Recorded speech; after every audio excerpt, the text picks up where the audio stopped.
1 Corinthians 15:19 സ്തുതിക്കട്ടെ. Hallelujah.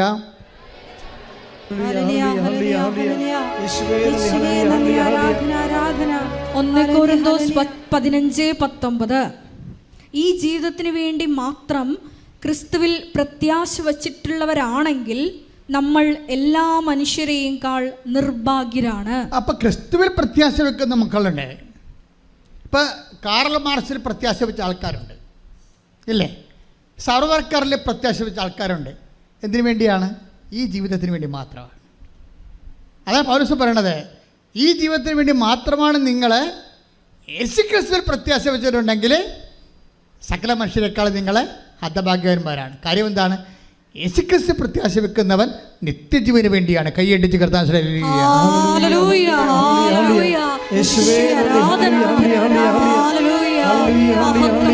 എന്നും കൂടെ ഇരിപ്പാൻ.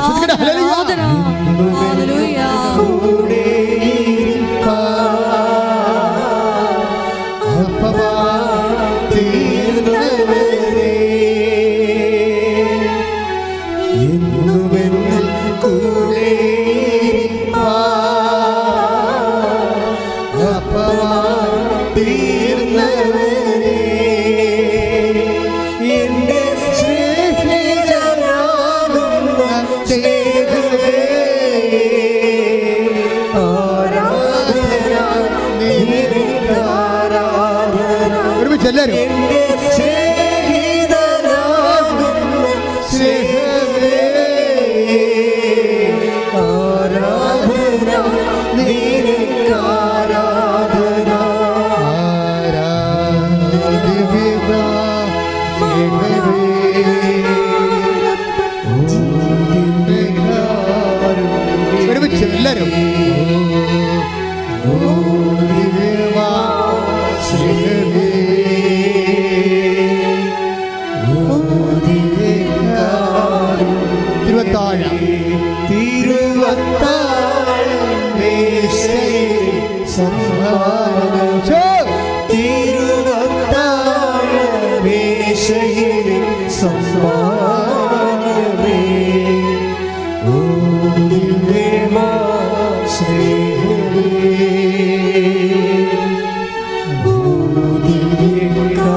പരമദിവ്യകാരുണ്യത്തിന് ആരാധനയും സ്തുതിയും പുകഴ്ചയും കർത്താവായ യേശുവേ, എന്റെ ഹൃദയത്തെ അടിമുടി കൃപയാൽ ദൈവസ്നേഹത്താൽ നിറക്കണമേ. മക്കളെ, നമ്മ കണ്ട വചനം എന്താണ്? മത്തായി ശ്ലീഹ 5:39. എന്താണ്? നിന്നോട് 2 മൈൽ പോകാൻ ആഗ്രഹിക്കുന്നതിൻ്റെ കൂടെ. അപ്പോൾ 5:40 കണ്ടത് അല്ലേ? 5:40 കണ്ടു. മത്തായി ശ്ലീഹ 5:39 കണ്ടു. ഒരു ചികിടത്തടിക്കണവന് മറുചികിട് കാണിച്ചു കൊടുക്കുക എന്ന് വെച്ച് കഴിഞ്ഞാൽ, നീ ഈ ചില സമയത്ത് അക്രമിയെ എതിർക്കരുതെന്ന് കൃത്യമായിട്ട് വചനം പറയും. അപ്പോൾ നമുക്ക് പറയാം, അവൻ അക്രമിയെ എതിർത്തില്ലെങ്കിൽ അവൻ നമ്മുടെ തലയെ ഞൊട്ടിക്കൊണ്ട് പോകുമെന്ന് പറയും. അപ്പോഴെന്നെ സമയത്ത് എന്താ വിഷയം എന്ന് വെച്ച് കഴിഞ്ഞാൽ, ഇത് കഠിന പദമാണ്. കഠിന പദത്തിൻ്റെ ഉദ്ദേശം ഫിസിക്കൽ ഫേവേഴ്സ്, ഭൗതിക ആനുകൂല്യങ്ങളല്ല, നിത്യതയാണ്. ഈ കഠിന പദങ്ങളെ ക്രാക്ക് ചെയ്യുമ്പോഴാണ് നിത്യജീവൻ ലഭിക്കുന്നത്. അതറിയണമെങ്കിൽ 5:38 വായിച്ച് ശ്രുതികട്ടെ. യോഹന്നാൻ 5:38. അവിടുന്ന് അയച്ചവനെ നിങ്ങൾ വിശ്വസിക്കാത്തത് കൊണ്ട് അവിടുത്തെ വചനം നിങ്ങളിൽ വസിക്കുന്നില്ല. വിശുദ്ധ ലിഖിതങ്ങൾ നിങ്ങൾ പഠിക്കുന്നു, എന്തെന്നാൽ അവയിൽ നിത്യജീവൻ ഉണ്ടെന്ന് നിങ്ങൾ വിചാരിക്കുന്നു. അതാണ് സംഭവം. വിശുദ്ധ ലിഖിതങ്ങൾ നിങ്ങൾ പഠിക്കുന്നു. കാരണം എന്താണ്? 5:38 യോഹന്നാൻ എന്താണ്? അതിൽ നിത്യജീവൻ ഉണ്ടെന്ന് നിങ്ങൾ അറിയുന്നു. വചനത്തിൽ ഉള്ളത് നമ്മൾക്ക് കിട്ടാൻ എന്താ മാർഗം? വചനം ആക്ടിവേറ്റ് ചെയ്യിക്കേണ്ടി വരും. അല്ല, വചനം അവിടെ എഴുതി വെച്ചിട്ട് കാര്യമില്ല. നിത്യജീവൻ നിങ്ങൾ വചനം നിങ്ങൾ അന്വേഷിക്കുന്ന കാര്യം, അവയിൽ നിത്യജീവനുണ്ടെന്ന് നിങ്ങൾക്കറിയാം. പക്ഷെ നിത്യജീവൻ എല്ലാ വചനങ്ങളിലുമില്ല, പ്രത്യേകിച്ച് കഠിന വചനങ്ങളിലേ ഉള്ളൂ. ഇത് രഹസ്യമാണ്. ലഘുവചനങ്ങളുടെ കുറവാണ്. അത് ഫിസിക്കൽ ഫേവേഴ്സ്, അനുദിന ജീവിതത്തിന് വേണ്ടിയുള്ള ഭൗതിക ആനുകൂല്യങ്ങളാണ് ഉള്ളത്. Physical favours, so called blessings, അനുഗ്രഹങ്ങളാണ് ഉള്ളത്. കഠിന വചനങ്ങളിലാണ് നിത്യജീവൻ ഇരിക്കുന്നത്. എന്നുവെച്ചാൽ നമുക്ക് പാലിക്കാൻ പ്രയാസമുള്ളൊരു വചനമാണ് നമ്മുടെ മുമ്പിൽ നിൽക്കണമെങ്കിൽ ഓർക്കുക, അത് ഫിസിക്കൽ ഫേവേഴ്സ് അല്ല, ഭൗതിക ആനുകൂല്യങ്ങളല്ല, നിത്യജീവന് വേണ്ടി ദൈവം നിശ്ചയിച്ചിരിക്കുന്ന ഒരു ഹോംവർക്കാണ്, ഗൃഹപാഠമാണ് കഠിനപദം. അതുകൊണ്ടാണ് മത്തായി 18:16 വായിച്ച് ശ്രദ്ധിക്കട്ടെ. ഹല്ലേലൂയ, ഹല്ലേലൂയ, ഹല്ലേലൂയ, ഹല്ലേലൂയ, ഹല്ലേലൂയ, ഹല്ലേലൂയ. യേശുവേ നന്ദി, യേശുവേ സ്തുതി, ഹല്ലേലൂയ, യേശുവേ ആരാധന. മത്തായി 18:16 അവൻ നിന്റെ വാക്ക് കേൾക്കുന്നെങ്കിൽ നീ നിന്റെ സഹോദരനെ നേടി. അവൻ നിന്നെ കേൾക്കുന്നില്ലെങ്കിൽ 2-3 സാക്ഷികൾ ഓരോ വാക്കും സ്ഥിരീകരിക്കുന്നതിന് വേണ്ടി 1-2 സാക്ഷികളെ കൂടി നിന്നോടത്ത് കൊണ്ടുപോവുക. ഇപ്പം എന്താ സംഭവിച്ചിരിക്കുന്നത് അറിയാമോ? ഇത് ലിങ്ക് ചെയ്യുമ്പോഴാണ് ഈ വചനത്തിലുള്ള യോഹന്നാൻ 5:38 മനസ്സിലാകേണ്ടത്. നീ വചനം അന്വേഷിക്കുന്നു, അതിൽ നിത്യജീവനുണ്ട് എന്ന് നിങ്ങൾ അറിയുന്നു. ആ നിത്യജീവൻ എവിടെ ഇരിക്കണത്? അതായത് 5:23 മത്തായി ശ്രീകാട് 5:23 എന്താണ്? നിൻ്റെ സഹോദരൻ നിന്നോട് തെറ്റ് ചെയ്താൽ നീ നിൻ്റെ കാഴ്ച വസ്തു അവിടെ വെച്ചിട്ട് അവനോട് പോയി അനുരഞ്ജനപ്പെടണം. എന്തിനു വേണ്ടിയാണ് അനുരഞ്ജനപ്പെടണമെന്നാണ് മത്തായി 18:16 പറയണത്. എന്തിനാണ്? അവൻ നിൻ്റെ വാക്ക് കേട്ടാൽ എന്ത് സംഭവിക്കും? നിൻ്റെ സഹോദരനെ നീ നേടും. എന്തിനാണ്? നീതിമാന്മാരുടെ പുനരുദ്ധാന ഘട്ടം. ശ്രദ്ധിക്കട്ടെ. ഹല്ലേലൂയ, ഹല്ലേലൂയ, ഹല്ലേലൂയ, ഹല്ലേലൂയ. യേശുവേ നന്ദി, യേശുവേ സ്തുതി, ഹല്ലേലൂയ, ഹല്ലേലൂയ, ഹല്ലേലൂയ, ഹല്ലേലൂയ, ഹല്ലേലൂയ, ഹല്ലേലൂയ. ഓ ദിവ്യകാരുണ്യ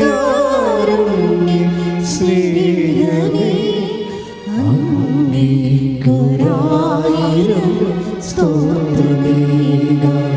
ഓ ദിവ്യകാരുണ്യ സ്നേഹമേ, അങ്ങേക്കൊരായിരം സ്തോത്രമേക. മത്തായി 13:43 അപ്പോൾ നീതിമാന്മാർ തങ്ങളുടെ പിതാവിന്റെ രാജ്യത്തിൽ സൂര്യനെ പോലെ പ്രശോഭിക്കും. മത്തായി 13:43 കണ്ട, സൂര്യൻ വന്നെ കണ്ട, ബ്രാൻഡിങ് വരണ കണ്ടല്ലേ? സൂര്യൻ എന്താണ്? കർത്താവ് സൂര്യനെ കുറിച്ചേ പറയത്തുള്ളൂ, ചന്ദ്രനെ കുറിച്ചും പറയത്തില്ല. ഇത് ഭയങ്കര ട്രാപ്പാണ് കേട്ടോ. പൗലോസ് അപ്പോസ്തലൻ പിന്നെ ഈ തോറ്റ ആൾക്കാർക്ക് വേണ്ടി ട്യൂട്ടോറിയൽ തുടങ്ങിയിട്ടുണ്ട്. ചന്ദ്രൻ, നക്ഷത്രം എന്നൊക്കെ പറഞ്ഞ് തുടങ്ങിയിട്ടുണ്ട്. കർത്താവിൻ്റെ ട്യൂട്ടോറിയലിൽ തോറ്റവർക്ക് സ്ഥാനമില്ല. അവിടെ നോക്കിയേ, ചന്ദ്രൻ എന്നില്ല. നീതിമാന്മാരുടെ പുനരുദ്ധാനത്തിൽ അവർ സൂര്യനെപ്പോലെ ശോഭിക്കും. മഹത്വത്തിൻ്റെ സൂര്യനാണ്. ഇതിൻ്റെ പ്രശ്നം വെച്ച് കഴിഞ്ഞാൽ ഈ പ്രതിഫലം വെച്ചുകൊണ്ടാണ് ഈ ബൈബിൾ മെക്കാനിസം അറേഞ്ച് ചെയ്തിരിക്കുന്നത്. അതായത് ഇപ്പം നീ വിചാരിക്കുവേ, ഇപ്പം ഞാനിപ്പോൾ കർത്താവ് പറഞ്ഞൊക്കെ ചെയ്തായിരിക്കും നഷ്ടമല്ലേ എന്നല്ല ചോദിക്കണത്. ഞാനിതൊക്കെ കഷ്ടപ്പെട്ട് ഞാനിപ്പോൾ ഇത് മനുഷ്യന് ചെയ്യാൻ പറ്റാത്ത കാര്യങ്ങളൊക്കെ എൻ്റെ കണ്ണത്തടിച്ചവന് വേറെ ചാരണം കൂടി കാണിച്ചു കൊടുത്താൽ വീട്ടിൽ വരുമ്പോൾ മക്കൾ പറയും, അപ്പം പോയി അടിച്ചിട്ട് വാ, അല്ലെങ്കിൽ ഞങ്ങൾക്ക് മുഖത്ത് BCM വെച്ച് നടക്കാൻ പറ്റത്തില്ലെന്ന് പറയും. അതല്ലേ മക്കൾ പറയത്തുള്ളൂ. അവന്മാരത് പറയണം.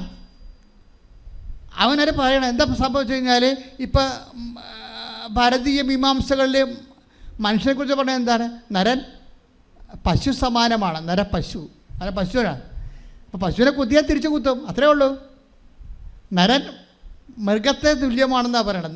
പശു എന്ന് വെച്ച് കഴിഞ്ഞാൽ പശുവിൻ്റെ സ്വഭാവം എന്താണ്? അല്ലെങ്കിൽ മൃഗത്തിൻ്റെ സ്വഭാവം എന്താണ്? കുത്തിയാൽ തിരിച്ചു കുത്തും, കടിച്ചാൽ തിരിച്ച് കടിക്കും, എല്ലാം ചെയ്യും. പക്ഷെ മനുഷ്യനെ സംബന്ധിച്ചിടത്തോളം ബൈബിള് എന്താ പറഞ്ഞിരിക്കണത്? നീ ദൈവത്തിൻ്റെ സ്വഭാവം കാണിക്കാൻ പറഞ്ഞിരിക്കുക. കാര്യം എന്താണ്? നിന്നെ നിത്യതയ്ക്ക് വേണ്ടി ദൈവം സൃഷ്ടിച്ചിരിക്കുന്നതാണ്. പശുവിനെ നിത്യതയ്ക്ക് വേണ്ടി സൃഷ്ടിച്ചിരിക്കുന്നില്ല. ഈ വിവേചനം നാം മനസ്സിലാക്കണം. ഈ വിവേചനമില്ലാത്തവർ പശുവായി ജനിച്ച് പശുവായിട്ട് തന്നെ മരിക്കും. അങ്ങനെയുള്ളവരുണ്ടാകും, മക്കളുടെ കൂട്ടത്തിലുണ്ടാകാം. ഈ നമ്മളിവിടുന്ന് പോയി കഴിഞ്ഞാൽ പിന്നെ മക്കളും അപ്പനും ഭാര്യയും ഭർത്താവും ഒന്നും ഇല്ലല്ലോ. ഭാര്യയും ഭർത്താവും പോലും ഇല്ല, പിന്നെയാണ് പ്രശ്നം അല്ലേ? കർത്താവ് എന്താ പറയണത്? വിവാഹത്തിന് ശേഷം ഒരു സ്ത്രീക്ക് 7 ഭർത്താക്കന്മാരുണ്ടായിരുന്നു. അവൾ എല്ലാം ചത്തുകെട്ട് ഓരോ ഭർത്താക്കന്മാർ ചാകുമ്പോൾ അടുത്ത ഭർത്താവിനെ കിട്ടും. അവസാനം അവളും മരിച്ചു, ആ 7 ഭർത്താക്കന്മാരും മരിച്ചു. എന്നിട്ട് അവസാനം പുനരുദ്ധാനത്തിൽ ആരുടെ ഭർത്താവായിരിക്കും ആ സ്ത്രീ എന്ന് ചോദിക്കുമ്പോൾ പറയും, ഈശോ എന്താ പറയണത്? അവിടെ കല്യാണം കെട്ടലും പരിപാടിയൊന്നും ഭാര്യയും ഭർത്താവൊന്നും ഇല്ല. ഇതെല്ലാം ഇവിടെ ചാപ്റ്റർ ഇവിടെ സെമിത്തേരി വെച്ച് ക്ലോസ് ചെയ്യും. അവിടെ കർത്താവിൻ്റെ കൃപ നിറഞ്ഞ ദൈവിക ജീവനാണ് ഉള്ളത്, അവബോധത്തോടു കൂടി. അപ്പോൾ ദൈവത്തെ അറിഞ്ഞനുഭവിച്ച് ആനന്ദിക്കാനുള്ള സൗഭാഗ്യത്തോടു കൂടി നിൻ്റെ ആത്മാവ് എന്തുമാത്രം അറിയുന്ന എന്തുമാത്രം നീ പ്രയോഗത്തിൽ വരുത്തുന്നുവോ ആ അറിവെല്ലാം കൃപയായിട്ട് മാറുകയും അത് നിന്റെ മഹത്വത്തിന് കാരണമാകുകയും ചെയ്യുന്ന കൈയടിച്ച് കർത്താവോട് ആരാധന. ആഴമായ വചന ബോധ്യങ്ങൾക്ക് നന്ദി പറയുന്നു. എഴുന്നേക്ക നിത്യജീവന്റെ ഒരുമിച്ച് പാടുക. നീ എന്റെ താതനല്ലോ, നിത്യജീവന്റെ നാഥനല്ലോ. പുറത്ത് പോകേണ്ടവർക്ക് പുറത്ത് പോവുക. പുറത്ത് പോകണമെന്ന് തോന്നുന്നവരെ പുറത്ത് പോവുക. ഒരുമിച്ച് പാടുക.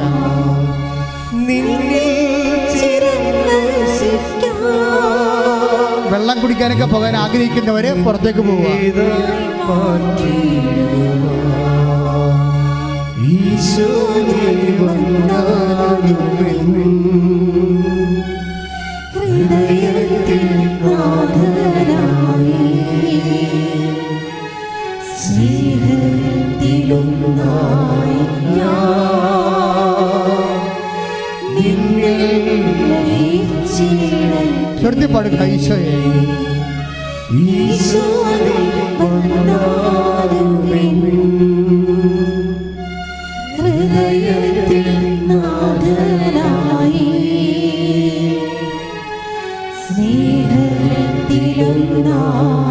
ഞാൻ നിന്നെ ലയിച്ചിടട്ടെ. സ്തുതിക്കാം. ഹല്ലേലൂയ ഹല്ലേലൂയ ഹല്ലേലൂയ. യേശുവേ നന്ദി, യേശുവേ സ്തുതി. ഹല്ലേലൂയ. കേട്ട വചനങ്ങൾ ഞങ്ങൾ ധ്യാനിച്ച് പ്രാർത്ഥിക്കുന്നു. കഠിന വചനങ്ങള് ജീവിതത്തിൽ നടപ്പിൽ വരുത്തുവാനുള്ള വലിയ അഭിഷേകം ഞങ്ങൾക്ക് നൽകണമേ. ദൈവസ്നേഹത്തോടെ വചനം പാലിക്കുവാൻ നമ്മുടെ അടുത്ത് ഞങ്ങൾ എല്ലാവരെയും ഒരുക്കണമേ. ഹല്ലേലൂയ. കരങ്ങളടിച്ച് സന്തോഷത്തോടെ പാടാം.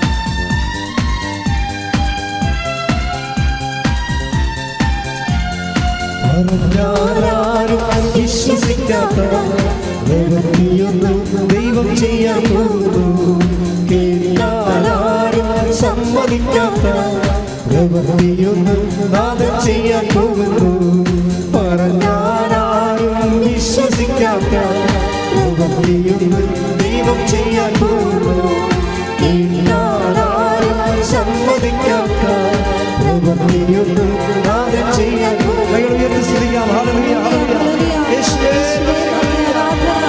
യേശുവേ മഹത്വ ആരാധന. ഹല്ലേലൂയ ഹല്ലേലൂയ. യേശുവേ നന്ദി, യേശുവേ സ്തുതി, യേശുവേ ആരാധന ആരാധന. ഹല്ലേലൂയ ഹല്ലേലൂയ. മഹത്വ മഹത്വ. ഹല്ലേലൂയ ഹല്ലേലൂയ ഹല്ലേലൂയ ഹല്ലേലൂയ. ഹല്ലേലൂയ ഹല്ലേലൂയ. യേശുവേ നന്ദി, യേശുവേ ആരാധന. അതിശയമെന്ന് ജനം പറയും, ഇതത്തിൽ യേശു ഒരു പ്രവൃത്തി ചെയ്യും. അതിശയമെന്ന് ജനം പറയും, ഇതത്തിൽ യേശു ഒരു പ്രവൃത്തി ചെയ്യും. ദൈവത്തിന്റെ മഹത്വം നിഴലിരിക്കും, ദൈവത്തിന്റെ കരത്തിൽ നീ വസിക്കും. ദൈവത്തിന്റെ മഹത്വം നിഴലിരിക്കും, ദൈവത്തിന്റെ കരത്തിൽ നീ വസിക്കും. പറഞ്ഞാലും വിശ്വസിക്കാത്ത പ്രവൃത്തിയൊന്ന് ദൈവം ചെയ്യാൻ പോകുന്നു. കേട്ടാലും സമ്മതിക്കാത്ത പ്രവൃത്തിയൊന്ന് നാഥൻ ചെയ്യാൻ പോകുന്നു. ഹല്ലേലൂയ. യേശുവേ ആരാധന. കഠിന വചനങ്ങള് ശ്രവിക്കുന്ന മാത്രയിൽ അത് ദൈവസ്നേഹത്തോടെ നടപ്പിലാക്കുവാൻ പരിശുദ്ധ അമ്മയെ പോലെ ഹൃദയത്തിൽ സംഗ്രഹിച്ച് വചനം നടപ്പിൽ വരുത്തുവാൻ ഞങ്ങളെ അഭിഷേകം ചെയ്യണമേ. ഞങ്ങൾ ദാഹത്തോടെ പ്രാർത്ഥിക്കുന്നു. Hallelujah hallelujah. മഹത്വം മഹത്വം. ആരാധന ആരാധന. ഹല്ലേലൂയ. യേശുവേ ആരാധന.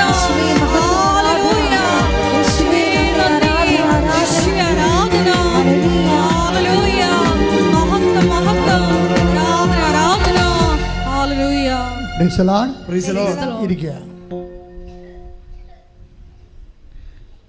പ്രിയമുള്ളവരെ, ഈ വചനം കർത്താവ് നൽകിയ വഴിയിലൂടെയാണ് ഞാൻ സഞ്ചരിച്ചത്. പക്ഷേ ആർക്കും തെറ്റിദ്ധാരണയൊന്നും വേണ്ട, ബൈബിൾ ജീവിക്കുന്നത് കഠിനമാണെന്ന്. അങ്ങനെയല്ല. ഇത് ഞാൻ പറഞ്ഞതിൻ്റെ ഉദ്ദേശം, കഠിന വചനങ്ങൾ ചെയ്യുന്നവർ ഡെസ്പാകേണ്ട കാര്യമില്ല. കഠിന വചനങ്ങൾ ചെയ്യുന്നവർ ഡെസ്പാകേണ്ട കാര്യമില്ല. കഠിനമായ ചില വചനങ്ങൾ ജീവിച്ചതിൻ്റെ പേരിൽ നഷ്ടം വന്നവരുണ്ട്, ക്ലേശം, എക്സ്ട്രാ ക്ലേശം അനുഭവിക്കുന്നവരുണ്ട്. അവർ ഡെസ്പാകണ്ട. അതെന്ത് ചെയ്യണം? അവർ നിത്യജീവന് വേണ്ടി അത് നീക്കി വെക്കണം. കാര്യം എന്താ? കഠിന വചനങ്ങൾ, ഇപ്പം ഞാൻ മുമ്പ് പറഞ്ഞുള്ള കേസില്ലേ, എന്താ കേസ്? അതായത് ഇപ്പോൾ മൂത്ത ചേച്ചി കല്യാണം കഴിച്ച് വിട്ടു, നടുവത്തെ ചേച്ചിയും കല്യാണം കഴിച്ചപ്പോൾ കുടുംബം റപ്റ്റായി. നിൻ്റെ കല്യാണം വന്നപ്പോൾ അപ്പനമ്മയും മരിച്ചു. അപ്പം നീ 10 കൊല്ലം എന്തുണ്ട് നിനക്ക് ബാലൻസ്? മൂത്ത ചേച്ചി കുടുംബം വിറ്റ് കെട്ടിച്ച് വിട്ട ചേച്ചി വന്ന് തിരക്കണില്ല അപ്പനെയും അമ്മയും. അപ്പനും കിടപ്പ. അതിൻ്റെ പ്രാഥമിക കാര്യങ്ങളെല്ലാം കട്ടിലാണ്. നിനക്ക് എന്ത് കിട്ടി ഈ ജീവിതത്തിൽ? കുടുംബത്തിൻ്റെ അടുത്ത് കെട്ടിച്ച് വിട്ട നടുവത്തെ ചേച്ചി തിരക്കണില്ല. അവിടെ മക്കളെ കാനഡയിൽ വിടാൻ വേണ്ടിയുള്ള തിരക്കാണ് അവർ. ഈ അപ്പനും അമ്മയും നിൻ്റെ മുതുകത്തായിരിക്കണത്. നിനക്കാണെങ്കിൽ വരുമാനം കുറവാണ്, അവരാരും ഇങ്ങോട്ട് വരണമില്ല. വല്ലപ്പോഴും വന്നിട്ട് 500 തന്നിട്ട് പോകും. ഇതാണ് നിൻ്റെ ജീവിതം. ഇതാണ് കഠിന പദമെന്ന് പറയണത്. എന്നിട്ട് നീ നിൻ്റെ സ്നേഹത്തോടെ ക്ഷമയോടെ നിൻ്റെ മാതാപിതാക്കന്മാരെ നോക്കിയ ദൈവപൈതലെ നിൻ്റെ പ്രതിഫലം. 6:35 എടുത്ത ലൂക്കാ സുവിശേഷം. ശ്രദ്ധിക്കട്ടെ. ഹല്ലേലൂയ, ഹല്ലേലൂയ, ഹല്ലേലൂയ, ഹല്ലേലൂയ, ഹല്ലേലൂയ. യേശുവേ നന്ദി, യേശുവേ സ്തുതി. ഹല്ലേലൂയ. ലൂക്ക 6:35. എന്നാൽ നിങ്ങളെ ശത്രുക്കളെ സ്നേഹിക്കുവിൻ, തിരിച്ചു കിട്ടുമെന്ന് പ്രതീക്ഷിക്കാതെ മറ്റുള്ളവർക്ക് നന്മ ചെയ്യുകയും വായ്പ കൊടുക്കുകയും ചെയ്യുവിൻ. അപ്പോൾ നിങ്ങളുടെ പ്രതിഫലം വലുതായിരിക്കും, നിങ്ങൾ അത്യുന്നതൻ്റെ പുത്രന്മാരായിരിക്കുകയും ചെയ്യും. ഇതാണ് കഠിന പദങ്ങളെന്ന് പറയണത്. എന്ന് വെച്ച് കഴിഞ്ഞാൽ മനുഷ്യരുടെ മുമ്പിൽ നമുക്ക് പ്രതിഫലമില്ലാതെ നമ്മൾ ചില ആൾക്കാർ പറയത്തില്ലേ, എള്ളവളങ്ങണത് എണ്ണ കിട്ടാം, പാറ്റാപ്പുഴി കൊടുക്കണത് എന്തിനാണെന്ന് ചോദിക്കും. അപ്പോൾ ഒരു കാര്യവുമില്ലാതെ നമ്മൾ കഷ്ടപ്പെടുന്നു. ഇവിടുന്ന് ഇത് കുടുംബത്തിൻ്റെ കാര്യങ്ങളെല്ലാം നേടിയെടുത്തത് വേറെ ആൾക്കാർ.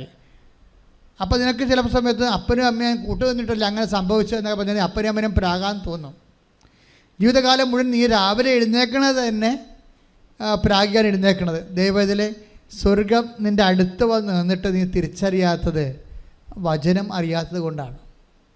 വചനം അറിയുന്ന വ്യക്തികൾ, അതായത് നിനക്കറിയാമല്ലോ, മക്കളുള്ളവരും മക്കളില്ലാത്തവരും അവസാനം ഒരുപോലെയാകും. കല്യാണം കഴിച്ചവരും കല്യാണം കഴിക്കാത്തവരും അവസാനം ഒരുപോലെയാകും. വസ്തുക്കളുള്ളവരും ഇല്ലാത്തവരും ഒരുപോലെയാകും. പക്ഷേ ഒരുപോലെ ആകണമ്പോഴേ ആരുടെ കൂടെയാണ് ദൈവം നിൽക്കണത്, ആർക്കാണ് ദൈവത്തെ അനുഭവിക്കാൻ പറ്റണത്, അവനാണ് കോടീശ്വരൻ എന്ന് പറയുന്നത്. അവൻ കൃപയുടെ കോടീശ്വരനാണ്. അതുകൊണ്ട് ഒരു കാര്യവും ഈശോ പറയും, നിങ്ങൾ പരാതിയില്ലാതെ പരിഭവങ്ങളില്ലാതെ അനീതി, why can't you suffer injustice? പത്തോസ് ചോദിക്കണം, അപ്പോൾ എന്തുകൊണ്ട് അനീതി സഹിക്കാൻ പാടില്ല? ശ്രുതികട്ടെ. ഹല്ലേലൂയ, ഹല്ലേലൂയ, ഹല്ലേലൂയ, ഹല്ലേലൂയ. യേശുവേ നന്ദി, യേശുവേ സ്തുതി. ഹല്ലേലൂയ, ഹല്ലേലൂയ, ഹല്ലേലൂയ, ഹല്ലേലൂയ, ഹല്ലേലൂയ, ഹല്ലേലൂയ. യേശുവേ സ്തുതി. ഹല്ലേലൂയ. ഉന്നതൻ നീ, അത്യുന്നതൻ നീ, നിന്നെ പോലൊരു ദൈവമില്ല. ഉന്നതൻ നീ, അത്യുന്നതൻ നീ, നിന്നെ പോലൊരു ദൈവമില്ല. അത്ഭുതമാ, അതിശയമാ, നീ മാത്രമെൻ ദൈവമെന്നും. അത്ഭുതമാ, അതിശയമാ, നീ മാത്രമെൻ ദൈവമെന്നും. 1 കൊറിന്തോസ് 6:7. 1 കൊറിന്തോസ് 6:7. നിങ്ങൾ തമ്മിൽ വ്യവഹാരങ്ങൾ ഉണ്ടാകുന്നത് തന്നെ നിങ്ങളുടെ പരാജയമാണ്. എന്തുകൊണ്ട് ദ്രോഹം നിങ്ങൾക്ക് ക്ഷമിച്ചുകൂടാ, വഞ്ചന സഹിച്ചുകൂടാ? ചില സമയത്ത് ദ്രോഹം ക്ഷമിക്കാനൊരു കൃപ കിട്ടും, വഞ്ചന സഹിക്കാനൊരു കൃപ കിട്ടും. ഇത് കൃപയാണ് ശരിക്കും, ദ്രോഹം ക്ഷമിക്കാനും വഞ്ചന സഹിക്കാനും. ഞാൻ ചില സമയത്ത് ഭാര്യ ഭർത്താക്കന്മാർ തമ്മിൽ അടിച്ച് പിരിയാൻ വേണ്ടി പോകുമ്പോൾ അപ്പോൾ ഞാൻ അവളോട് ചോദിക്കും, എടി നീയാണ് ആ വീട്ടിൽ നിന്ന് ഇറങ്ങിപ്പോയത്, അതാ അവൻ നിന്നെ കൊണ്ടൊന്ന് ആക്കിയിട്ട് പിന്നെ വരാതിരുന്നതാണ്? അടുത്തവരപ്പോൾ ചോദിക്കുന്നതാണ്. പിന്നെ ഞങ്ങൾ അച്ഛൻ പ്രാർത്ഥിക്കണമെന്ന് പറയുമ്പോൾ ഞാൻ, എടി നീയാണ് ആ വീട്ടിൽ നിന്ന് ഇറങ്ങിപ്പോയത്, അതാ നിന്നെ കൊണ്ടൊന്ന് ആക്കിയിട്ട് അവൻ വരാതിരുന്നതാണ്? അത് എന്നെ കൊണ്ടൊന്ന് ആക്കിയിട്ട് അവൻ വരാതിരുന്നതാണ്. അവൻ്റെ അവിടെ അമ്മയുടെ ഭർത്താവിനാണ് അയാൾ കേൾക്കണത്, അത് എനിക്ക് ജീവിക്കാൻ പറ്റത്തില്ലെന്ന് പറഞ്ഞു. അപ്പോൾ കർത്താവ് വചിരിക്കണം, കണ്ടാ, I can't do suffering justice. എൻ്റെ ദൈവത്തെ നിത്യതയുടെ കൊളുത്തപ്പെട്ടൊരു വിളക്ക് നിൻ്റെ ജീവിതത്തിന് മുമ്പിൽ തെളിച്ച് വെച്ചിട്ട് കാണുന്നില്ലെങ്കിൽ നീ biblically speaking you are A blind woman. മനസ്സിലായില്ലേ? നിത്യതയുടെ വിളക്ക് കൊളുത്തി വെച്ചിരിക്കുന്ന കർത്താവ് അനീതി സഹിക്കാൻ, ദ്രോഹം ക്ഷമിക്കാൻ ഒരവസരം, അത് നിത്യതയുടെ വിളക്കാണ്. അത് കാണാൻ പറ്റുന്നില്ലെങ്കിൽ നീ അന്ധയാണെന്ന കർത്താവ് പറയുന്നത്. ശ്രുതികട്ടെ. ഞങ്ങൾക്ക് മുമ്പിൽ തെളിയപ്പെട്ടിരിക്കുന്ന നിത്യയുടെ വിളക്കുകൾ തിരിച്ചറിയുവാൻ ഞങ്ങളുടെ ആന്തരിക നേത്രങ്ങളെ തുറക്കണമേ. മഹത്വം മഹത്വം, ആരാധന ആരാധന. ഹല്ലേലൂയ. നിത്യതയോടടുപ്പിക്കുന്ന എല്ലാ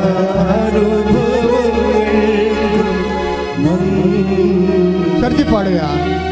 എന്നെ നല്ല ശിഷ്യയാക്കിയിടുന്ന എല്ലാ അനുഭവങ്ങൾക്കും നന്ദി.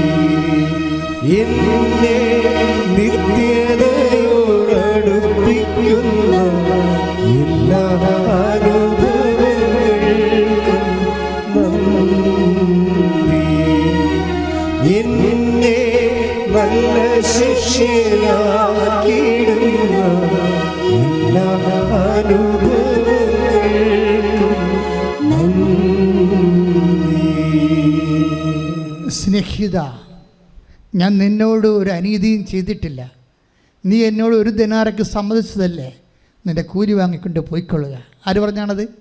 കർത്താവ് പറഞ്ഞാണ്. എന്ന് പറഞ്ഞതാണ്, ഇന്ന് കുർബാനയ്ക്ക് പറഞ്ഞാണ് അല്ലേ. അപ്പോൾ ചില സമയത്ത് നമ്മൾക്കാണ് തോന്നുന്നത് അനീതിയാണെന്ന്. ദൈവം എനിക്ക് മക്കളെ തന്നില്ല, ദൈവം എനിക്ക് സ്നേഹമുള്ള ഭർത്താക്കന്മാർ തന്നില്ല, എനിക്ക് ശനിയാഴ്ച കാറും എടുത്തുകൊണ്ട് പുറത്ത് പോയി ഭക്ഷണം കഴിക്കാൻ പറ്റണില്ല, എൻ്റെ അനിയത്തി അങ്ങനെ ചെയ്യുന്നുണ്ട്. അതാണ് പ്രശ്നം. നീ അനിയത്തിയെ നോക്കിയിരിക്കണേ. നീ എന്താ ചിന്തിച്ചുകൊണ്ടിരിക്കണത്? നിനക്ക് സ്നേഹമുള്ള ഭർത്താവിന് തന്നില്ല. അയാളുടെ മൊബൈൽ നോക്കുമ്പോൾ വേറെ ആൾക്കാരുടെ പേരൊക്കെ കേൾക്കുന്നത്. അയാൾക്ക് രാത്രിയൊക്കെ അവിടെ നിന്ന് ഇറങ്ങിപ്പോയി പുറത്തുനിന്ന് വിളിക്കണേ കാണാം. ഇയാൾ ഏത് പണ്ടാരത്തിനെ വിളിക്കണം ദൈവത്തിന് അറിയാം. അപ്പോൾ നീ മോന്തം കയറ്റി വന്ന് നിൻ്റെ കൂടെ ഈ മനുഷ്യൻ്റെ കൂടെ കിടക്കുകയാണ് നീ. പക്ഷേ ഒരു കാര്യമുണ്ട്, ഈ വിഷയങ്ങളെല്ലാം നിത്യതയോട് നിന്നെ അടുപ്പിച്ചിരിക്കുകയാണ്. കർത്താവ് പറയുന്നതാണ്, ഈ ഭർത്താവായാലും നാളെ മാഞ്ഞു പോകും, ഈ ഭൂമിയിലുള്ള എല്ലാം മാഞ്ഞു പോകും. മാഞ്ഞു പോകാത്ത സ്നേഹത്തിനായി നീ ദാഹിക്കണമെന്ന് എന്നോട് പറയുകയാണ്. അത് മനസ്സിലാക്കണമെന്നുണ്ടെങ്കിൽ അത് മനസ്സിലാക്കണ ഒരു ഹൃദയം വേണം. പ്രാർത്ഥിക്കുക, കർത്താവേ, കർത്താവേ, മാഞ്ഞു പോകാത്ത വസ്തുക്കളും മാഞ്ഞു പോകാത്ത വസ്തുക്കളും മാഞ്ഞു പോകാത്ത വ്യക്തികളും മാഞ്ഞു പോകാത്ത വ്യക്തികളും മാഞ്ഞു പോകാത്ത ജീവിതവും കണ്ടെത്തുവാൻ എന്നെ ഇന്നുള്ള കഷ്ടപ്പാടുകളെ സമീപിക്കുവാൻ അഭിഷേകം നമുക്ക് നൽകണമേ. അതെന്താ പ്രശ്നം വെച്ച് കഴിഞ്ഞാൽ, ഈശോ ഈ ലോകത്തെ സങ്കടങ്ങളെ എടുത്തിട്ട് പറയും. എന്താ പറയണത്? 8:18 എടുത്ത റോമ 8:18 ശ്രുതികട. ഹല്ലേലൂയ, ഹല്ലേലൂയ, ഹല്ലേലൂയ, ഹല്ലേലൂയ, ഹല്ലേലൂയ. യേശുവേ നന്ദി, യേശുവേ സ്തുതി. ഹല്ലേലൂയ, ഹല്ലേലൂയ. റോമ 8:18 നമുക്ക് വെളിപ്പെടാനിരിക്കുന്ന മഹത്വത്തോട് തുലനം ചെയ്യുമ്പോൾ പറഞ്ഞ നമുക്ക് വെളിപ്പെടാനിരിക്കുന്ന മഹത്വത്തോട് തുലനം ചെയ്യുമ്പോൾ ഇന്നത്തെ കഷ്ടതകൾ നിസ്സാരമാണെന്ന് ഞാൻ കരുതുന്നു. കഷ്ടതകളെ എന്ന് നിസ്സാരമാക്കുന്നു അന്ന് നീ കഠിന പദങ്ങളെ ക്രാക്ക് ചെയ്തിരിക്കുന്നു. കഷ്ടതയില്ലെന്നല്ല പറയണത്. ഓരോ കഷ്ടതയെ ദൈവം അഡ്രസ്സ് ചെയ്യുന്ന രീതിയുണ്ട്. സ്വർഗത്തെ വെച്ച് വേണം കഷ്ടതയെ അഡ്രസ്സ് ചെയ്യാൻ. എങ്ങനെയാണ്? എന്ന് പറഞ്ഞ് നമുക്ക് ലഭിക്കാനിരിക്കുന്ന മഹത്വത്തെക്കുറിച്ച് ഓർക്കുമ്പോൾ ഇന്നത്തെ കഷ്ടതകൾ തുലോ നിസ്സാരമാണ്. അതായത് നമ്മൾ കഷ്ടതയുണ്ട്. നമുക്ക് എന്താ കാര്യം? സ്നേഹിക്കാത്ത ഭാര്യ, അല്ലെങ്കിൽ സ്നേഹിക്കാത്ത നമ്മൾ കാണിക്കുന്ന സത്യസന്ധതയെ മനസ്സിലാക്കാത്ത ജീവിത പങ്കാളി, മക്കളാണെങ്കിൽ പോലും നമ്മൾക്ക് പനി വന്നാൽ പോലും മക്കൾക്ക് എന്തെങ്കിലും അസുഖം ഉണ്ടെങ്കിൽ അവരുടനെ ഇപ്പോൾ ചാകാൻ പോണ പോലുള്ള അഭിപ്രായം കാണിച്ച് മമ്മി നോക്കിയില്ല, പപ്പ നോക്കിയില്ല. ഇപ്പോൾ ആദ്യത്തെ പ്രസവത്തിന് പോയ ആൾക്കാരുടെ നിലവിളി കേൾക്കണം ഫോണിൽ. എന്ത് പരിപാടിയാണ്? നിങ്ങൾക്ക് എൻ്റെ കാശ് മാത്രം മതി, എനിക്ക് അവസ്ഥ വന്നപ്പോൾ നിങ്ങൾ ഇങ്ങോട്ട് വരണില്ല. അമ്മയുടെ പാസ്പോർട്ട് എടുത്തേക്കണേ ഇപ്പോഴാണേ. 6-ാം മാസം 7-ാം മാസം ആയപ്പോഴാണ് ഇവിടെ ചെയ്യാമെന്ന് പറഞ്ഞിരിക്കുകയായിരുന്നേ. കാനഡയിലും അമേരിക്കയിലും ഇംഗ്ലണ്ടിലും ഒക്കെ ഉള്ള പെൺപിള്ളേർ പ്രസവിക്കാറുണ്ട്. നമുക്ക് ഇവിടെ ചെയ്യാമെന്ന് പറഞ്ഞുകൊണ്ടിരിക്കുകയാണ്. എന്താണ്? മമ്മിയെയും കെട്ടിയെടുത്ത് ഇങ്ങോട്ട് കൊണ്ടുവന്നാൽ പിന്നെ മറ്റേ മമ്മി ഉടക്കും, ഭർത്താവിൻ്റെ മമ്മി ഉടക്കും. അപ്പോൾ ഈ 2 കക്ഷികളെ കെട്ടിയെടുത്തില്ലെങ്കിൽ നമുക്ക് 3.5 ലക്ഷം രൂപ ലാഭം. അതിനിവിടെ ചെയ്യാമെന്ന് പറഞ്ഞിരിക്കുകയാണ്. ഇപ്പോൾ ഡോക്ടർ പറഞ്ഞ് ഇത് ശരിയാവുമെന്ന് തോന്നില്ലെന്ന് പറഞ്ഞ് ഇപ്പോഴാണ് പാസ്പോർട്ട് എടുക്കാൻ ഓർഡർ. ഇപ്പോഴാണ് പാസ്പോർട്ട് എടുക്കാൻ ഓർഡർ, മമ്മിക്ക് പാസ്പോർട്ട് എടുക്കാൻ ഓർഡറത്.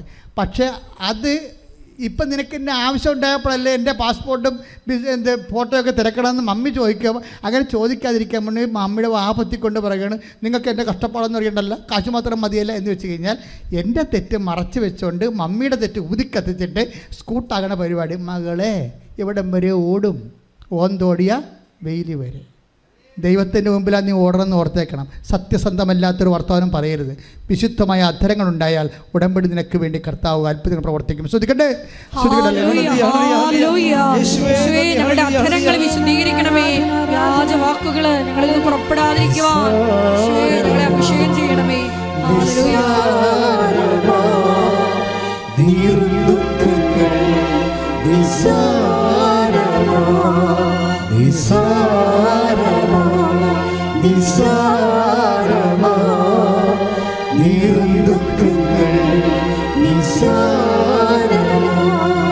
നാളെ വരുന്ന മഹിമയുള്ള ഇന്നിൻ ദുഃഖങ്ങൾ നിസാരമാ. നാളെ വരുന്ന മഹിമയുള്ള ഇന്നിൻ ദുഃഖങ്ങൾ പരിശുദ്ധ പരമദിവ്യകാരുണ്യത്തിന് ആരാധനയും സ്തുതിയും പുകഴ്ചയും ഉണ്ടായിരിക്കട്ടെ. അപ്പം കഠിന പദങ്ങളും കഠിന അനുഭവങ്ങളും സുവിശേഷ വിഹിതമായി കൈകാര്യം ചെയ്യുമ്പോൾ നിനക്ക് 20 മാർക്ക് കിട്ടും. നിങ്ങൾ എപ്പോഴും ചെയ്യണം എങ്ങനെയെന്നറിയാവോ? ഈ ചില ബുദ്ധിയും ബോധവും ഇല്ലാത്ത പിള്ളേരെ പോലെയാണ്. പരീക്ഷ പേപ്പർ കാണുമ്പോൾ തന്നെ മൊത്തം അങ്ങോട്ടിരുന്ന് എഴുതാൻ തുടങ്ങും.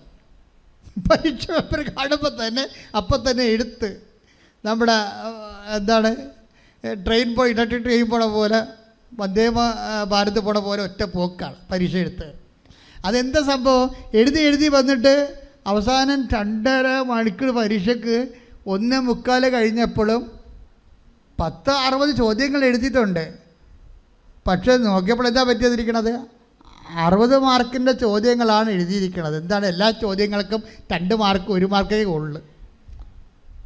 ബാക്കിയുള്ള ചോദ്യം 2 ചോദ്യമുണ്ട്, 20 മാർക്കിൻ്റെ. ഈ 20 മാർക്കിൻ്റെ ചോദ്യം ആദ്യമേ എഴുതി വെച്ചെങ്കിൽ ഇപ്പോൾ ഇനി സമയവും തീർന്നു. ഇതാണ് ഈ പ്രശ്നം. മേജർ ഇഷ്യൂസും ലൈറ്റ് ഇഷ്യൂസും തമ്മിലുള്ള വ്യത്യാസം ഇതാണ്. എൻ്റെ മക്കളെ ജീവിതത്തിൽ 20 മാർക്കിൻ്റെ 2 ചോദ്യങ്ങൾ നിങ്ങൾ എഴുതിയിരിക്കണം, ഉത്തരം എഴുതിയിരിക്കണം. എന്ന് വെച്ചാൽ കഠിന പദങ്ങളാണ്, ക്രാക്ക് ചെയ്തിരിക്കണം. എല്ലാം നിങ്ങൾ സിമ്പിളാകണമെന്ന് പറഞ്ഞു കഴിഞ്ഞാൽ ദൈവം എല്ലാം സിമ്പിളാക്കി തരും. നമ്മുടെ സമയം തീരുമ്പോഴേ നമുക്ക് നിത്യതയുടെ മാർക്ക് നമ്മൾ എഴുതിയിട്ടുണ്ടാകത്തില്ല. നമ്മുടെ 65 വയസ്സിലെ 70 വയസ്സിലെ നമ്മൾ ഗുഡ് ബൈ പെടുന്ന പോകുമ്പോൾ നോക്കുമ്പോൾ 1-2 മാർക്കിൻ്റെ കാര്യം എഴുതി വെച്ചിരിക്കുന്നത്. 10 രോഗികളെ കണ്ടു, കുറച്ച് പത്രം കൊടുത്തു, പിന്നെ അത്യാവശ്യം കുഞ്ഞു കാര്യങ്ങൾ, സൽപ്രവർത്തികളാണ്. ശരി. പക്ഷെ പ്രോബ്ലം വെച്ച് കഴിഞ്ഞാൽ സുവിശേഷവിധമായി ജീവിക്കുക. ജീവിതത്തിലൊരു ചില ആൾക്കാർ, ഞാനൊരു അമ്മയെ ഒരു ദിവസം പരിചയപ്പെട്ടു. ഇടയ്ക്ക് ഞാൻ പറയാറുണ്ട്, ആർക്ക് 72 വയസ്സ് ഇപ്പോഴുണ്ട്. എന്നെ കണ്ടപ്പോഴും നിലവിളിച്ച് ചെയ്യുന്നത്, എനിക്കൊരു മകനുണ്ടായിരുന്നെങ്കിൽ ഈ അച്ഛനെ പോലെ ഇരുന്നേനെ വന്ന്. എന്ത് ഞാൻ പറഞ്ഞ് തീർന്ന്, അവിടെ സമയം തീർന്ന്, അവിടെ സമയം തിരികെയാണ്. അവിടെ പരീക്ഷ തീരുകയാണ്. അവർക്ക് ഒറ്റയടിക്ക് ഒരു 50 മാർക്കിൻ്റെ ചോദ്യം ഉത്തരം എഴുതാനുള്ള സമയം കൊടുത്തു. ഈ പാർട്ടി ഇപ്പോഴും ഉത്തരം എഴുതിയിട്ടില്ല.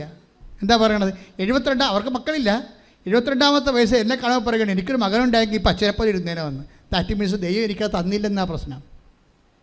എൻ്റെ ദൈവമേ, ദൈവം എന്ത് തന്നു? ആ തന്നത് കൊണ്ട് സംതൃപ്തിപ്പെട്ടാൽ അനുഗ്രഹമല്ല, ദാറ്റ് ഇസ് ഗ്രേസ്. അതാണ് കൃപ. കൈ ഇടിച്ച് കരുതാ കേൾക്കപ്പെടാത്ത പ്രാർത്ഥനകൾ സമർപ്പണം ചെയ്ത് കൃപയുണ്ടാക്കുവാൻ ആരാധനയിലൂടെ അഭിഷേകം ചെയ്യണമേ.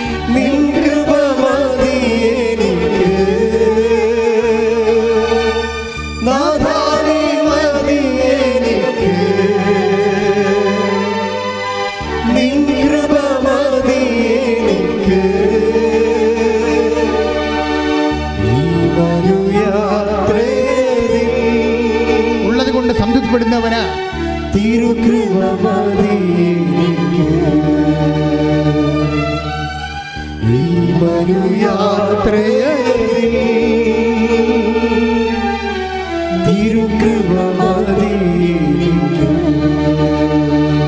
ഇവിടെ വിഷയം എന്താ വെച്ച് കഴിഞ്ഞാൽ, മക്കൾ ഇല്ലാത്തത്, മദ്യപാനിയായ ഭർത്താവ്, സ്നേഹിക്കാത്ത ഭാര്യ, അല്ലെങ്കിൽ എന്ത് വിഷയം, അമ്മയാകാം, മരുമകളാകാം, നമുക്ക് സ്നേഹം കിട്ടണില്ല. അതുകൊണ്ട് അതിന് സബ്സ്റ്റിറ്റ്യൂട്ട് ചെയ്യാൻ വേണ്ടി ചില മരുമക്കൾ നമ്മളെ സ്നേഹിക്കണില്ല എന്ന് നമ്മൾ പ്രീ സപ്പോസ് ചെയ്തിരിക്കണം. അതിനെ നമ്മൾ സബ്സ്റ്റിറ്റ്യൂട്ട് ചെയ്യണ്ടേ? അതിന് വരെ എന്ത് ചെയ്യും? കെട്ടിച്ചുവിട്ട മകളുടെ കല്യാണം മുടക്കിക്കൊണ്ട് അവളെ വീട്ടിൽ വിളിച്ചു ചേർത്തു. പണിയേ അമ്മ. എങ്ങാനും കർത്താവ് ഇന്നാണ് വരണമെങ്കിൽ, നേരെ വരികയാണെങ്കിൽ പല അമ്മായിയമ്മമാരും കുടുങ്ങും, സത്യമായിട്ടും കുടുങ്ങും. കർത്താവ് ചോദ്യങ്ങളൊന്നും ചോദിക്കത്തില്ല, കാലപ്പിടിച്ച് നിലത്തിലടിക്കുമെന്ന് മാത്രമേ ഉള്ളൂ കാണുമ്പോൾ തന്നെ. എന്താ കാര്യത്തിൽ നിങ്ങളെന്താ ചെയ്തിരിക്കുന്നത്? നിങ്ങളുടെ മകളെ പിടിച്ച് വീട്ടിൽ നിർത്തിയിരിക്കുകയാണ്. എന്നിട്ട് അവളുടെ മകൻ്റെ കുറ്റം മുഴുവനും, മരുമകൻ്റെ കുറ്റം മുഴുവൻ പറഞ്ഞ് ഇവളെ ഭ്രാന്ത് പിടിപ്പിച്ചിരിക്കുകയാണ്. എത്ര പിശാചുക്കളാണെന്നറിയാവാ. ഇത്രയും കുടുംബങ്ങൾ കലങ്ങിയതിൻ്റെ പിന്നിലെല്ലാം പെണ്ണിൻ്റെ അമ്മമാരുടെ റോള് ഭയങ്കരമാണ്. ഒരു സംശയമില്ല. ഞാൻ 21 ലക്ഷം ആൾക്കാരെ കൗൺസിൽ ചെയ്തിട്ടാണെന്ന് പറയണത്. ഇത്രയും കൗൺസിൽ ചെയ്തിട്ടുള്ള ആൾക്കാരുണ്ടോ എന്ന് എനിക്ക് സംശയമാണ്. 21 ലക്ഷം. എത്ര കാര്യം? അച്ഛനായപ്പോൾ തുടങ്ങിയ ജോലിയല്ലേ ഇത്? ഇപ്പം തുടങ്ങിയത് പുതുതായിട്ട് ധ്യാനകേന്ദ്രം തുടങ്ങിയല്ലോ ഇത്. എത്ര വർഷമായി? 87 തുടങ്ങിയതാണ്. അതായത് നിങ്ങൾക്കൊരു കാര്യം മനസ്സിലാക്കണം, കർത്താവിൻ്റെ കൂദാശയ്ക്കെതിരെ ആര് സംസാരിച്ചാലും അവൾ അമ്മയുമല്ല അപ്പനുമല്ല. നിങ്ങൾ ആളെ തിരിച്ചറിയണം. സാത്താനാണ് നിങ്ങൾ സംസാരിക്കുന്നത്. കൂദാശയുടെ വില നിങ്ങൾക്ക് അറിയത്തില്ല. ഇപ്പം ഇന്നലെ എലിസബത്ത് ആൻ്റണി എന്താ ഇവിടെ സംസാരിച്ചത്? എൻ്റെ ഭർത്താവ് അവിശ്വാസിയാണ്. അവർ പറഞ്ഞില്ലേ, എൻ്റെ ഭർത്താവ് അവിശ്വാസിയാണ്, ദൈവത്തിൽ വിശ്വാസമില്ല. പക്ഷേ അദ്ദേഹത്തിന് കോവിഡ് വന്നപ്പോൾ എൻ്റെ ബ്രദറ് ഉടമ്പടി എടുത്ത ആളാണ്. എൻ്റെ ബ്രദർ എൻ്റെ അടുത്ത് ഉടമ്പടി തലം തന്നിട്ട് നെറ്റിക്ക് പൂശിയിട്ട് ഓൺലൈനിൽ വീഡിയോ കോളിൽ എനിക്ക് വേണ്ടി പ്രാർത്ഥിച്ചു. അപ്പോൾ എനിക്ക് ശ്വാസം കിട്ടണത് 48% മാത്രമേ എൻ്റെ ലങ്സ് വർക്ക് ചെയ്തുള്ളൂ. അപ്പോൾ ഞാൻ മരണത്തോട് അടുക്കിയിരുന്നു. അപ്പോൾ ഉടമ്പടി തലം തേച്ച് എൻ്റെ ബ്രദർ എനിക്ക് വേണ്ടി പ്രാർത്ഥിച്ചു കഴിഞ്ഞപ്പോൾ ഞാൻ സുഖപ്പെട്ടു. എനിക്ക് സൈഡ് എഫക്ട്സ് ഒന്നുമില്ല. പക്ഷേ എൻ്റെ ഭർത്താവ് സുഖപ്പെട്ടു, പക്ഷേ നടക്കാൻ പറ്റണില്ല, പെട്ടെന്ന് വീഴും, തല ചുറ്റും. അദ്ദേഹത്തിൻ്റെ കോൺഫിഡൻസ് പോയി. അദ്ദേഹം പൊളിറ്റിക്കലിൽ നിന്ന് തിരിച്ചു പോന്നു. അപ്പോൾ ഇത്രയും വലിയ ദുരന്തം സഹിക്കാൻ എനിക്ക് താങ്ങാൻ പറ്റില്ല. ഞാൻ കർത്താവിൻ്റെ കണ്ണീരിട്ടു, കർത്താവെ എൻ്റെ ജീവിത പങ്കാളി തിരിച്ച് ജീവിതത്തിലേക്ക് വരണം. അപ്പോൾ അതിന് ഞാനെന്ത് ചെയ്തു? ഞാൻ ചെയ്തത്, കർത്താവെ നീ പറഞ്ഞിട്ടുണ്ട്, ആ സാക്ഷ്യം നിങ്ങൾ കേൾക്കണം, അത് ഭയങ്കര റിച്ചാണ് ആ സാക്ഷ്യം. നീ പറഞ്ഞിട്ടുണ്ട്, എന്താണ്? ഭർത്താവും ഭാര്യയും ഒരു ശരീരമാണ്. എന്താ അവരെ കോട്ട് ചെയ്യുക, വചനം കോട്ട് ചെയ്യും. എന്താ പറഞ്ഞാൽ കോട്ട് ചെയ്തിരിക്കണത്? മത്തായി ശ്രീകാരുടെ സുവിശേഷം 19:5 എന്താ പറയണത്? ഭർത്താവും ഭാര്യയും ഒരു ശരീരമാണ്, ദൈവം യോജിപ്പിച്ചതാണ്, ഒരു ശരീരമാണ്, അവർ രണ്ടല്ല. അപ്പോൾ ഭർത്താവും ഭാര്യയും ഒരു ശരീരമാണെന്ന് അതും പറഞ്ഞുകൊണ്ട് അവരെന്തിനാ പറഞ്ഞതെന്നറിയാവോ? എൻ്റെ ഭർത്താവിന് വിശ്വാസമില്ല, എനിക്ക് വിശ്വാസമുണ്ട്, അതുകൊണ്ട് ഉടമ്പടി തൈലം ഞാൻ എൻ്റെ കാലെ പെരട്ടും വിശ്വാസ പ്രമാണം ചെയ്തിട്ടുണ്ട്. എന്നിട്ട് എൻ്റെ കാലെ ഞാൻ ഉടമ്പടി തൈലം വിശ്വാസപൂർവ്വം പ്രാർത്ഥിച്ച് പെരട്ടിക്കഴിഞ്ഞപ്പോൾ എൻ്റെ ഭർത്താവിൻ്റെ കാലുകൾക്ക് കർത്താവ് ശക്തി കൊടുത്തു, അതിൽ എഴുന്നേക്ക് നടന്നു. ശ്രുതികട്ടെ ഹല്ലേലൂയ.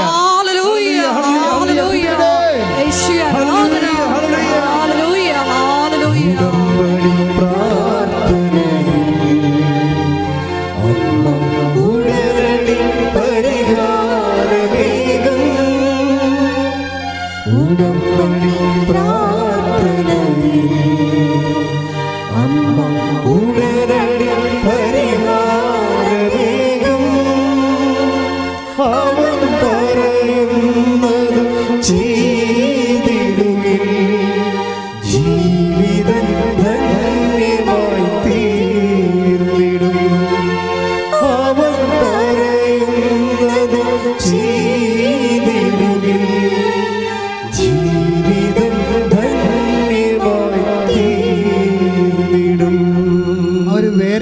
കാര്യം കൂടി പറഞ്ഞായിരുന്നു.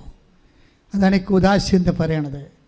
ഇന്ന് കൂദാശ എന്ന് പലപ്പോഴും നിങ്ങളുടെ വയറ്റിപ്പിഴപ്പിന് കൂദാശയിൽ നിന്ന് നിങ്ങൾ ആഗ്രഹിക്കുന്ന ജീവിതം കിട്ടുന്നില്ലെങ്കിൽ ദൈവത്തെ മറന്ന് സ്വന്തം സുഖത്തിന് വേണ്ടി ദൈവത്തെ ഉപേക്ഷിച്ച് നിത്യതയെ വെറുത്ത് ചുമ്മാ മൃഗങ്ങളായിട്ട് ജീവിക്കുന്ന ഒത്തിരിയേറെ ജീവിത പങ്കാളികൾ നമ്മുടെ ലോകത്തുണ്ട്.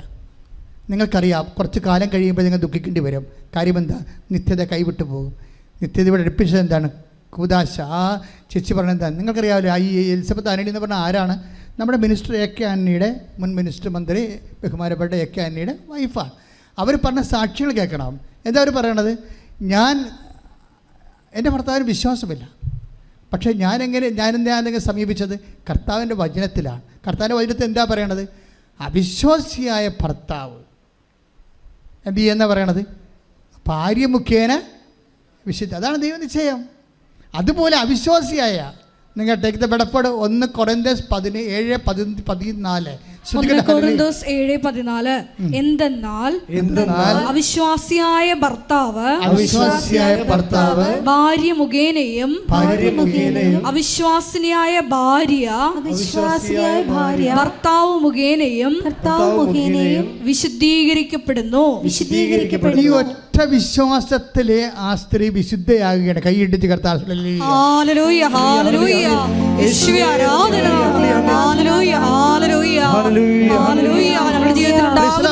അതിൻ്റെ താഴെ കമൻറ്റുകൾ വായിക്കണം. കർത്താവേ, ഇങ്ങനെ ഒരു സാക്ഷ്യം നീ എനിക്കും തന്നെങ്കിലേ ഞാൻ നിനക്ക് വേണ്ടി സാക്ഷിയാകണമെന്ന്. നാളെ അവർ അറിയപ്പെടാൻ പോകുന്നത് ഭൂമിയിൽ നമ്മുടെ ഈ രാജ്യരക്ഷാ മന്ത്രിയുടെ ഭാര്യയായിട്ടല്ല. ആ അറിവെല്ലാം സിമിത്തിരിച്ച് തീരുകയാണ്. മനുഷ്യൻ അത് മാത്രമേ കണ്ടുള്ളൂ. അതുകൊണ്ടാണ് രാഷ്ട്രീയ ബന്ധത്തെ ചകഞ്ഞുകൊണ്ട് രാഷ്ട്രീയ ചർച്ചാവേദിയാക്കി ആ വിഷയം മാറ്റിയത്. ഞാനതിനകത്ത് ആ കക്ഷി ചേരാത്തതിൻ്റെ കാരണം എനിക്കറിയാം, അത് പ്രൊഫൗണ്ട് ആയിട്ടുള്ള ഏറ്റവും വലിയ എൻറിച്ചിങ് ആയിട്ടുള്ള ഒരു സ്പിരിച്വൽ സാക്ഷ്യമാണ്. കാര്യം അതുപോലെ പറയണം, അവർ ജീവിച്ചിട്ടാണ് പറയണത്. എന്താണ്? എൻ്റെ ഭർത്താവിന് വേണ്ടി ഞാൻ പ്രാർത്ഥിക്കുകയാണ്. കാര്യം എന്താണ്? അദ്ദേഹം അവിശ്വാസിയാണ്, ഞാനാരാണ്? വിശ്വാസിയാണ്. നിങ്ങൾക്കൊരു കാര്യം മനസ്സിലാക്കണം. അവിശ്വാസിയായ വ്യക്തി അവൻ്റെ അമ്മ മുഖേനയല്ല വിശുദ്ധീകരിക്കപ്പെടുന്നത്. അവിശ്വാസിയായ വ്യക്തി അവൻ്റെ അപ്പൻ മുഖേനയല്ല വിശുദ്ധീകരിക്കപ്പെടുന്നത്. അവിശ്വാസമായ വ്യക്തി അവൻ്റെ ജീവിത പങ്കാളി മുഖേനയാണ് വിശുദ്ധീകരിക്കപ്പെടുന്നത്. കൈയിട്ടിച്ച് കർത്താവ്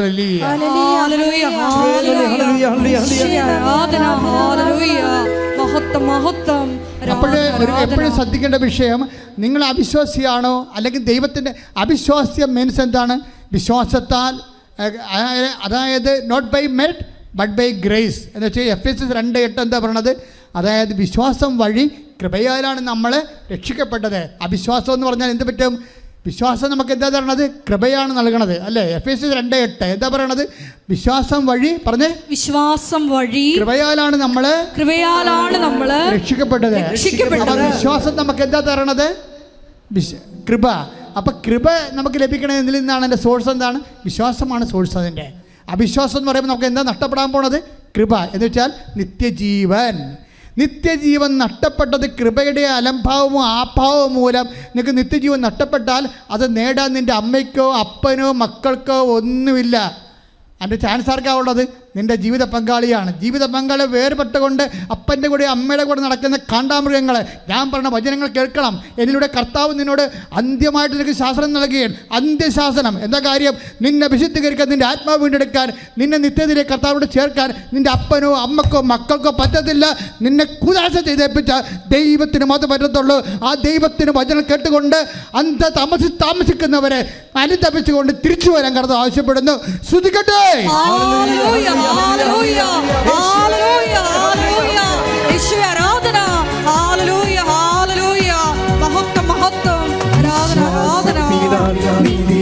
ജീവിക്കും വിശ്വാസിയെ പകരാവേ, വിശ്വാസിയെ പകരാവേ, വിശ്വാസത്തിനാൽ നീതിമാൻ ജീവിക്കും വിശ്വാസിയെ പകരാവേ, വിശ്വാസിയെ പകരാവേ, വിശ്വാസിയെ പകരാവേ, വിശ്വാസിയെ പകരാവേ, വിശ്വാസിയെ പകരാവേ, വിശ്വാസിയെ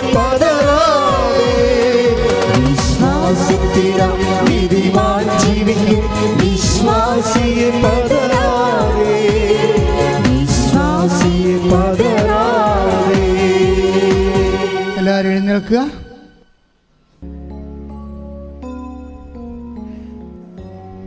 രോഗസൗഖ്യ പ്രാർത്ഥനയുടെ സമയമാണ്. നമ്മൾ ഉടമ്പടി ചെയ്ത വിഷയങ്ങളെ മേൽ ദൈവം കരുണയോടെ കടാക്ഷിക്കുന്ന സമയമാണ്. തീർത്ഥാടനത്തിലിരിക്കുന്നവരും ഇവിടെ വന്നിട്ടുള്ളവരും ഇവിടെ ഓൺലൈനിൽ ഈ ആരാധന കൂടുന്നവരും കർത്താവ് 2 സാമുവേൽ 5:23-5 പറഞ്ഞിരിക്കുന്ന പോലെ രക്ഷയും ജീവിത അഭിലാഷങ്ങളും നിത്യജീവനും അനുദിന ജീവിത ആവശ്യങ്ങൾ കൃപയും അനുഗ്രഹവും എല്ലാം ഉടമ്പടിയുടെ ദൈവത്തിൻ്റെ വാഗ്ദാനങ്ങളിൽ പെടുന്നതാണ്. അവ നേടാനുള്ള സമയമാണ് ആരാധന സമയം. അച്ഛൻ പ്രാർത്ഥിക്കുന്നതനുസരിച്ച് മക്കൾ സ്തുതിച്ചുകൊണ്ടിരിക്കണം. കർത്താവേ, അച്ഛൻ പ്രാർത്ഥിക്കുന്നതനുസരിച്ച് മക്കൾ സ്തുതിച്ചുകൊണ്ടിരിക്കണം.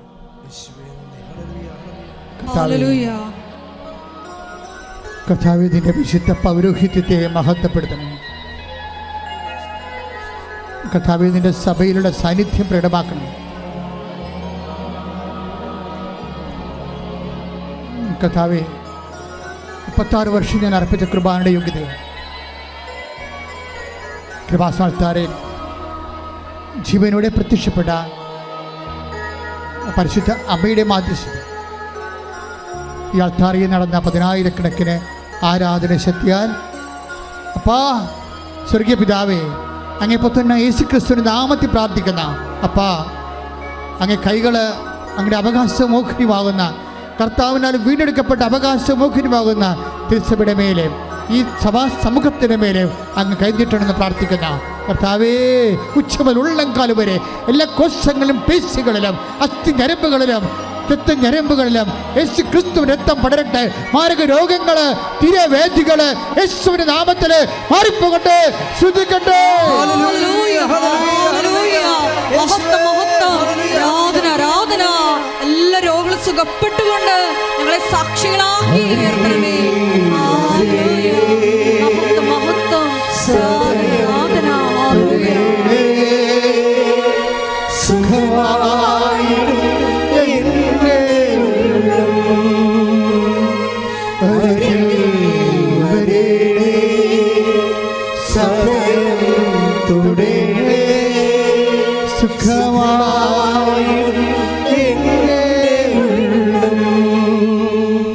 മകളെ, ദൈവസ്നേഹത്തിൻ്റെ സമയമാണിത്. ഹൃദയത്തിൽ സ്നേഹം നിറയാൻ, മനസ്സിൽ വിശ്വാസം നിറയാൻ കണ്ണീരോടെ പ്രാർത്ഥിക്കുക. എന്തെങ്കിലും തെറ്റുകുറ്റങ്ങൾ വന്നു പോയിട്ടുണ്ടെങ്കിൽ കർത്താവിന് മാപ്പ് ചോദിച്ചുകൊണ്ട് ഉടമ്പടിക്ക് ചേർന്ന സൂക്ഷ്മത, ജീവിത സൂക്ഷ്മത പുലർത്താൻ വേണ്ടി കർത്താവിനോട് പ്രതിജ്ഞ ചെയ്യുക. ഇപ്പോൾ അനുഗ്രഹത്തിൻ്റെയും കൃപയുടെയും സമയമാണ്. കർത്താവെ, ഇപ്പോഴ് ആന്തരിക അവയവങ്ങൾ സുഖപ്പെടുത്താൻ വേണ്ടി പ്രാർത്ഥിക്കുന്ന സമയമാണ്. കരള്, ലിവറ്, അതുപോലെ തന്നെ ആന്തരിക അവയവങ്ങൾ, കുടലുകൾ, അൾസറ്, അരിസസ്, PCOD, അതുപോലെ രക്തം മാർന്നു പോകുന്ന അസുഖങ്ങൾ, അതുപോലെ തന്നെ മക്കൾ ഇല്ലാത്തവർ, അടിവയറ്റിൽ ക്യാൻസർ ഉള്ളവർ, സിസ്റ്റുകളുള്ളവർ, ശിരസിൽ ഹാമറേജ് ഉള്ളവർ, അതുപോലെ തന്നെ ശിരസിൽ ബ്ലോക്ക് ഉള്ളവർ, ഇങ്ങനെ ഓരോ മനുഷ്യർക്ക് വേണ്ടി തളർന്ന് കിടക്കുന്നവർ, അവരെല്ലാം നിങ്ങൾ ഓർക്കുക. അവർക്കെല്ലാം വേണ്ടി പ്രാർത്ഥിക്കുന്ന സമയമാണ്. കർത്താവേ, കരുണ തോന്നണമേ. അങ്ങയുടെ മുൾക്കിഴത്തെ ഓർത്തുകൊണ്ട് അങ്ങയുടെ മക്കളോട് കരുണ തോന്നണമേ. അങ്ങയുടെ തിരുവിലാവിലെ മുറിവിനെ ഓർത്തുകൊണ്ട് അങ്ങയുടെ മക്കളോട് കരുണ തോന്നണമേ. അങ്ങയുടെ പഞ്ചക്ഷതങ്ങളെ ഓർത്തുകൊണ്ട് മക്കളുടെ കരുണ തോന്നണമേ. നിന്റെ കുരിശ് യാത്ര ഓർത്തുകൊണ്ട് മക്കളുടെ കരുണ തോന്നണമേ. നിന്റെ കുരിശ് തറഞ്ഞു കിടന്ന മരിഞ്ഞു തീർന്ന കാര്യങ്ങൾ ഓർത്തുകൊണ്ട് മക്കളുടെ കരുണ തോന്നണമേ. നിന്റെ കുരിശ് മരണത്തിൽ നീ അനുഭവിച്ച വേദന ഓർത്തുകൊണ്ട് കരുണ തോന്നണമേ. യേശുക്രിസ്തുവിൻ്റെ കരുണയുടെ കൃപകൾ നിങ്ങൾ മേലെ ആവശ്യിക്കട്ടെ. മാരക രോഗങ്ങൾ യേശുക്രിസ്തുവിൻ്റെ നാമത്തിൽ കർത്താവിൻ്റെ രക്തം നിങ്ങൾക്ക് തളിക്കപ്പെടട്ടെ. പാപത്തെ മോചിപ്പിക്കുന്ന കർത്താവിൻ്റെ രക്തം നിങ്ങൾ തളിക്കപ്പെടട്ടെ. മാരക രോഗങ്ങൾ, തീരാവ്യാധികൾ, സിസ്റ്റുകൾ യേശുക്രിസ്തു നാമത്തിൽ, ക്യാൻസർ മാറുക യേശുവിൻ്റെ നാമത്തിൽ മാറിപ്പോകട്ടെ. യേശുവിന്റെ തിരുരക്തത്താൽ സൗഖ്യമാക്കപ്പെടുവാൻ ഞങ്ങൾ പ്രാർത്ഥിക്കുന്നു.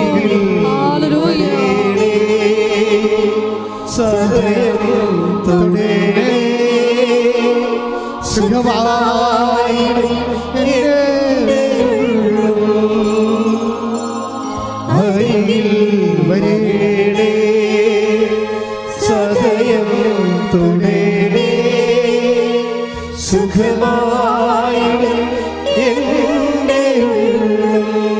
പരിശുദ്ധ പരമദിവ്യകാരുണ്യത്തിന് നേരവും ആരാധനയും സ്തുതിയും പുകഴ്ചയും ഉണ്ടായിരിക്കട്ടെ.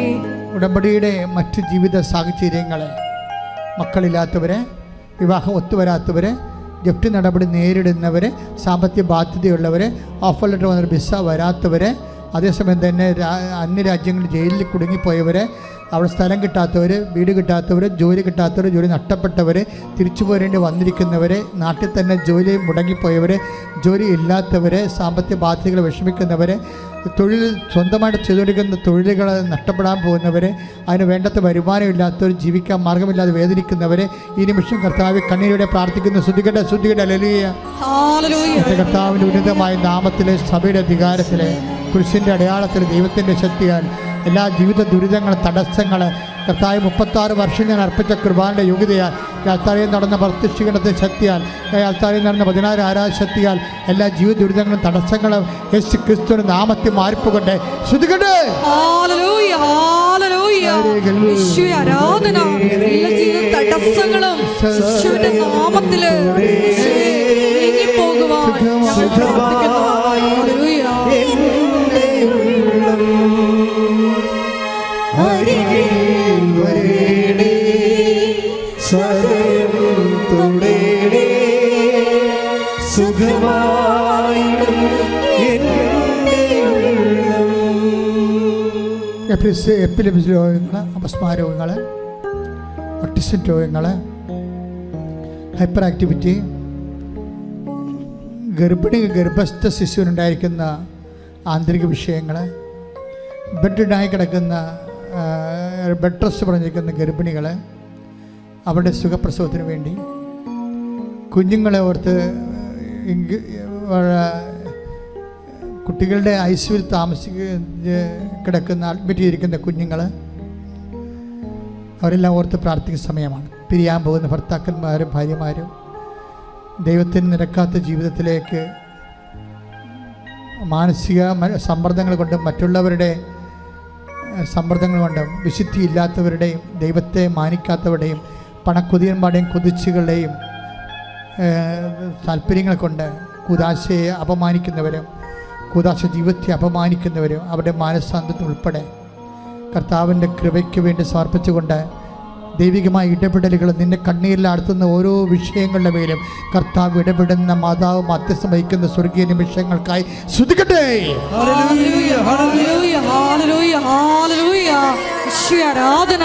ഈ ആരാധനയുടെ യോഗ്യതയാൽ ഞങ്ങളുടെ എല്ലാ ജീവിത തടസ്സങ്ങളും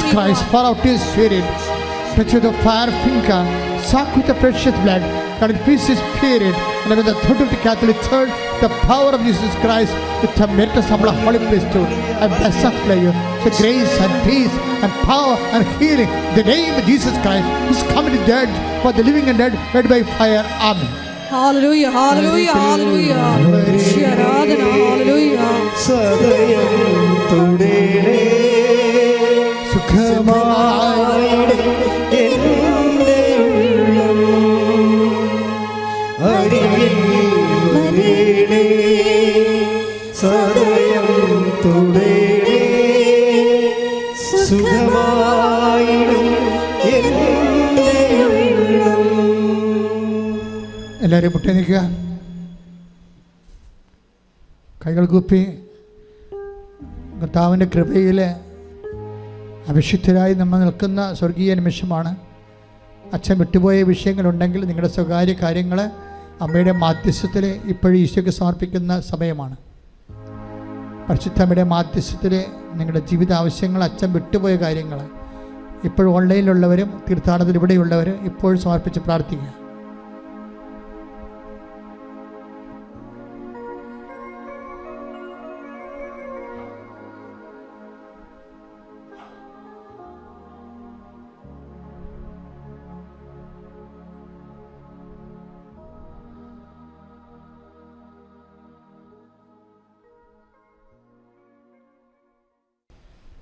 ഇപ്പോൾ സമാപന ആശീർവാദത്തിൻ്റെ സമയമാണ്. മുട്ടേ നിൽക്കുക.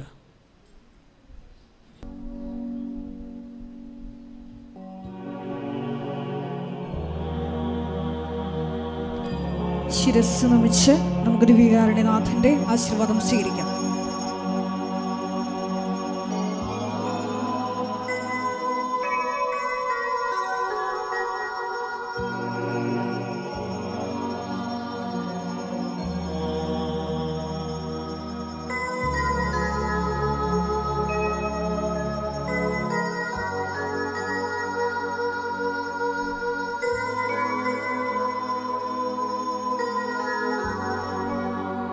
പരിശുദ്ധ പരമമാ ദിവ്യകാരുണ്യമേ, എന്നും എന്നും അങ്ങേയ്ക്കാരാധന. പരിശുദ്ധ പരമമാ ദിവ്യകാരുണ്യമേ, എന്നും എന്നും അങ്ങേയ്ക്കാരാധന. പരിശുദ്ധ